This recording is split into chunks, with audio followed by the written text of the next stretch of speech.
DB Harun এখন কোথায় আছেন আর কেমনই বা আছেন, চলুন জেনে আসি এখন। ডিবি হারুন কোথায়? দেশ ছেড়েছেন নাকি কোথাও আত্মগোপনে আছেন? শেখ হাসিনা দেশ ছাড়ার পর চায়ের দোকান থেকে শোয়ার ঘর কিংবা অফিস পাড়া থেকে সবখানে এখন একটাই প্রশ্ন, কোথায় ডিবি হারুন?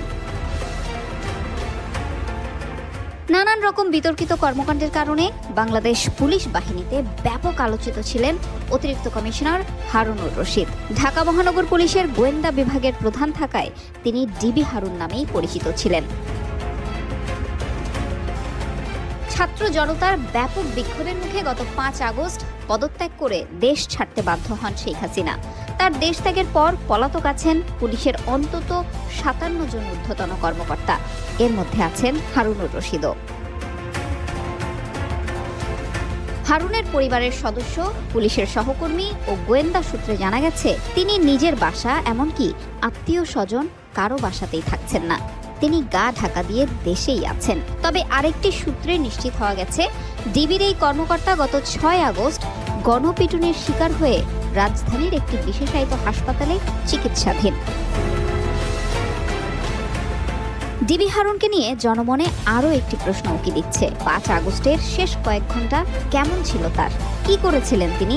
বেশ কয়েকটি নির্ভরযোগ্য সূত্র থেকে জানা গেছে ওই দিন ছাত্র জনতার ঢাকা অভিমুখে লং মার্চের ঘোষণার দিন পুলিশ অতিরিক্ত বল প্রয়োগ করবে, এমনটাই আগের দিন জানিয়েছিলেন ডিএমপির সাবেক কমিশনার হাবিবুর রহমান। হারুনুর রশিদ সহ সব ঊর্ধ্বতন কর্মকর্তারা সেদিন সকালেই চলে যান রাজধানীর সচিবালয়ের বিপরীতে আব্দুল গনি রোডের সেন্ট্রাল কমান্ড ও কন্ট্রোল ইউনিটে। ওই ভবন থেকে রাজধানীর কয়েকশো পয়েন্টে ক্লোজ সার্কিট ক্যামেরা পর্যবেক্ষণ করে পুলিশের মাঠের সদস্যদের অতিরিক্ত বল প্রয়োগের আদেশ দেওয়া হয়। সেদিন সেখানে উপস্থিত থাকা কয়েকজন পুলিশ সদস্য টিবিএসকে জানিয়েছেন সকাল থেকেই বেশ আত্মবিশ্বাসী ছিলেন হারুনুর রশিদ। ঘন্টায় ঘন্টায় তিনি মাঠের পুলিশদের সাথে যোগাযোগ রাখছিলেন এবং মাঠের কর্মকর্তাদের বলছিলেন 5 আগস্টই হবে শিক্ষার্থীদের আন্দোলনের শেষ দিন, এরপর দেশের পরিস্থিতি স্বাভাবিক হয়ে যাবে।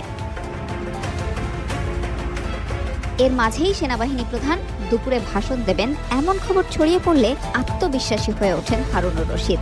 আব্দুল গনি রোডের সেন্ট্রাল কমান্ড ও কন্ট্রোল ইউনিটে থাকা অধস্তন পুলিশ কর্মকর্তাদের উদ্দেশ্যে হারুনুর রশিদ তখন বলেছিলেন, এবার সেনাবাহিনী নিশ্চয়ই ব্যবস্থা নেবে, অ্যাকশনে যাবে, আর চিন্তার কোনো কারণ নেই।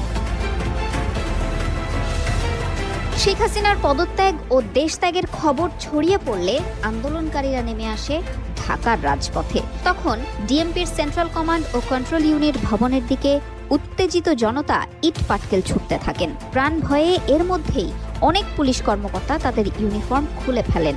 গেঞ্জি বা অন্য কোনো পোশাক পরে সেন্ট্রাল কমান্ড ও কন্ট্রোল ইউনিট ভবনের পেছনের প্রায় 13 ফুট দেয়াল টপকে পুলিশ সদর দপ্তরের সামনের রাস্তায় পড়েন। ঠিক একই কায়দায় দেয়াল টপকাতে গিয়ে পায়ে ও শরীরের নিচের অংশে ব্যাপক আঘাত পান হারুন। পরে সেখান থেকে তিনি আইজিপির সাথে চলে যান পুলিশ সদর দপ্তরে।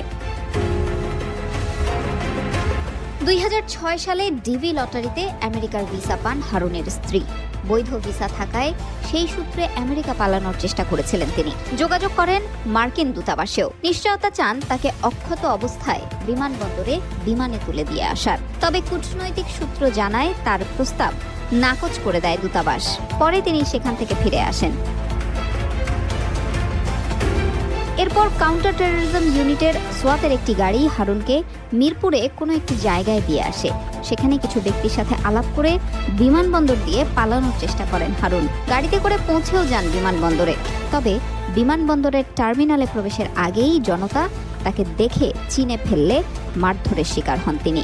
গুরুতর আহত অবস্থায় তাকে সেখান থেকে নিয়ে যাওয়া হয় রাজধানীর একটি বিশেষায়িত হাসপাতালে। সব শেষ খবর পাওয়া পর্যন্ত হারুন এখনও সেখানেই চিকিৎসাধীন অবস্থায় আছেন। সবার আগে নিউজ আপডেট পেতে আমাদের চ্যানেলটিকে সাবস্ক্রাইব করে আমাদের সঙ্গেই থাকুন।